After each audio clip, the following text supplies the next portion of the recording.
ذرا عالم برزخ کے متعلق کچھ باتیں کرتے ہیں۔ دیکھیں یہ عالم برزخ کے متعلق میں نے آپ کو ویسے پہلے بھی بتایا ہے، اس پر ایک سیریز بھی چلتی ہے جس کے اندر کافی سارے دروس تو ہیں۔ عالم برزخ کے بارے میں قرآن کریم میں سورۃ المومنون میں اللہ عز و جل ارشاد فرماتا ہے کہ وَمِن وَرَائِهِمْ بَرْزَخٌ إِلَى يَوْمِ يُبْعَثُونَ، کہ اور ان کے آگے ایک آڑ ہے اس دن تک جس میں اٹھائے جائیں گے۔ تو دنیا اور آخرت کے درمیان ایک اور عالم ہے جسے برزخ کہتے ہیں۔ برزخ کا معنی ہی یہ پردے کا، آڑ کا ہوتا ہے کہ اس اور اس کے درمیان، تو مرنے کے بعد اور قیامت سے پہلے تمام انسانوں کو اور جنات کو اپنے اپنے مرتبے کے مطابق اس میں رہنا ہے۔ یہ عالم اس دنیا سے بہت بڑا ہے۔ دنیا کے ساتھ برزخ کو وہی نسبت ہے جو ماں کے پیٹ کے ساتھ دنیا کو۔ برزخ میں کسی کو آرام ہے تو کسی کو تکلیف۔ اب آئیے دیکھتے ہیں کہ برزخ میں میت پر کیا گزرتی ہے۔ دیکھیں جی، جب مردے کو قبر میں دفن کرتے ہیں تو اس وقت قبر اس کو دباتی ہے۔ اگر وہ مسلمان ہے تو اس کا دبانا ایسے ہوتا ہے جیسے ماں پیار میں اپنے بچے کو دباتی ہے، اور اگر کافر ہے تو اس کو زور سے دباتی ہے کہ دونوں جانب کی پسلیاں ایک دوسرے میں پیوست ہو جاتی ہیں۔ جب دفن کرنے والے دفن کر کے واپس جاتے ہیں تو مردہ ان کے جوتوں کی آواز سنتا ہے۔ اس وقت اس کے پاس ہیبت ناک صورتوں والے دو فرشتے منکر و نکیر اپنے دانتوں سے زمین چیرتے ہوئے آتے ہیں اور نہایت سختی کے ساتھ کرخت آواز میں اس سے سوال کرتے ہیں کہ تیرا رب کون ہے، تیرا دین کیا ہے، اور ان کے یعنی کہ حضور صلی اللہ علیہ وآلہ وسلم کے بارے میں تو کیا کہتا تھا۔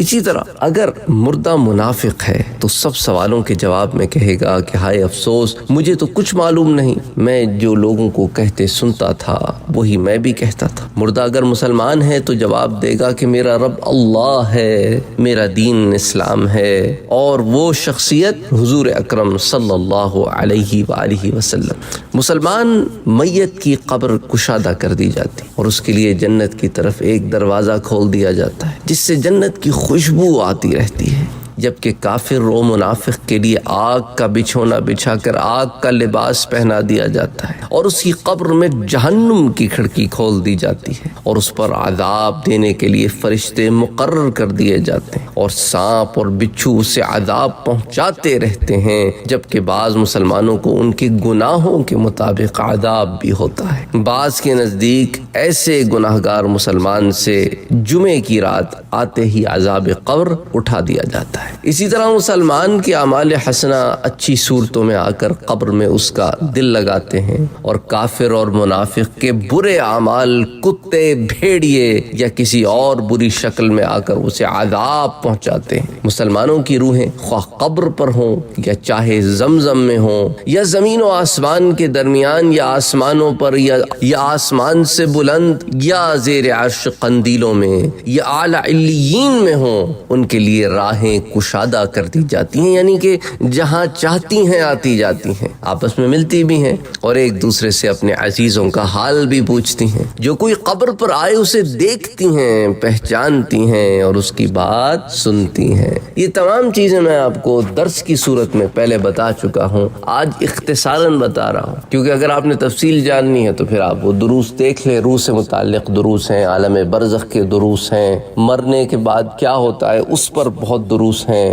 تو کئی دروس کی صورت میں نے ان چیزوں پر آپ سے مختلف مواقع پر بات کی ہے۔ عالم برزخ اس کی ایک الگ پلے لسٹ ہے، روح کی الگ پلے لسٹ ہے، اور پھر مرنے کے بعد کی الگ پلے لسٹ ہے۔ بہرحال تو یہ روحوں کا آپس میں ملنا بھی ہے، روحوں کا ایک دوسرے سے حال چال پوچھنا بھی ہے، اور جو قبر پر آئے اللہ کے حکم سے دیکھنا، پہچاننا، اس کی بات سننا بھی ہے۔ لیکن جب کافروں کی بات آتی ہے تو ان کی روحیں، خبیث روحیں جو ہوتی ہیں، وہ مرگھٹ میں قید رہتی ہیں، انہیں کہیں آنے جانے کا اختیار نہیں ہوتا، مگر وہ بھی خواہ کہیں ہوں، قبر یا مرگھٹ پر گزرنے والوں کو دیکھتی ہیں، پہچانتی ہیں، ان کی باتیں سنتی ہیں، لیکن وہ قید ہوتی ہیں۔ اس لیے ہمارے ہاں جو ایک عجیب و غریب سا یہ ہندوانہ کانسیپٹ جو آ گئے نا کہ روح بھٹکتی رہتی ہے جب تک اپنا انتقام نہیں لے لیتی، اور بدروح ہیں اور یہ اور وہ، تو بھئی کافر کی روح کیسے بھٹکتی رہ سکتی ہے؟ وہ تو قید ہوتی ہے، اور مومنین کی روح وہ تکلیف نہیں پہنچاتی۔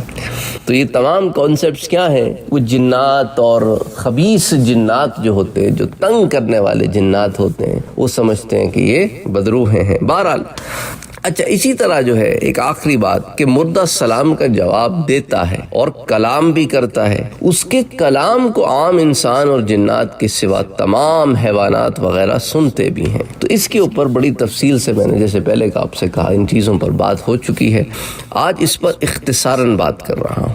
تو آئیے اس ضمن میں ایک اور سوال بھی لے لیتے ہیں کہ بھائی دیکھیں، کیا مرنے کے بعد جسم اور روح میں تعلق رہتا ہے یا نہیں رہتا؟ تو دیکھیں یہ مرنے کے بعد بھی روح کا تعلق انسانی بدن کے ساتھ باقی رہتا ہے، اگرچہ روح بدن سے جدا ہو جاتی ہے، مگر چونکہ ایک دفعہ تعلق جڑ چکا ہے دنیا میں تو تعلق تو رہتا ہے، لیکن بدن میں روح نہیں رہتی۔ تو بدن پر جو گزرے گی روح ضرور اس سے آگاہ و متاثر ہوگی، جس طرح اس دنیا کی زندگی میں ہوتی ہے، بلکہ اس سے بھی زائد۔ دنیا میں ٹھنڈا پانی، سرد ہوا اور دیگر جو ہے آسائشیں، یہ سب باتیں جسم پر وارد ہوتی ہیں، مگر راحت و لذت روح کو پہنچتی ہے۔ اسی طرح رنج و مصیبت میں جسم پر آتا ہے، مگر اس کی اذیت روح بھی پاتی ہے۔ روح کے لیے اپنی راحت اور غم کے الگ خاص اسباب ہیں جن سے سرور یا غم پیدا ہوتا۔ یوں ہی یہ تمام حالتیں برزخ میں بھی قائم رہیں گی۔ اب کچھ اور سوالات بھی ذہن میں پیدا ہوتے ہیں، اس پر پھر کبھی بات کریں گے کہ بھئی عذاب و ثواب کیا صرف جسم پر ہوتا ہے یا روح پر بھی ہوتا ہے؟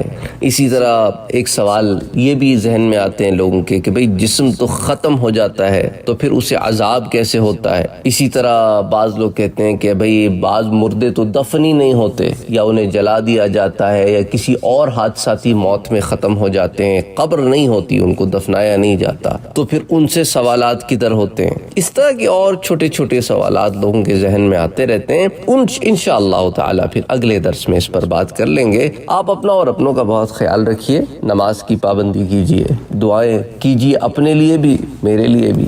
السلام علیکم ورحمۃ اللہ وبرکاتہ۔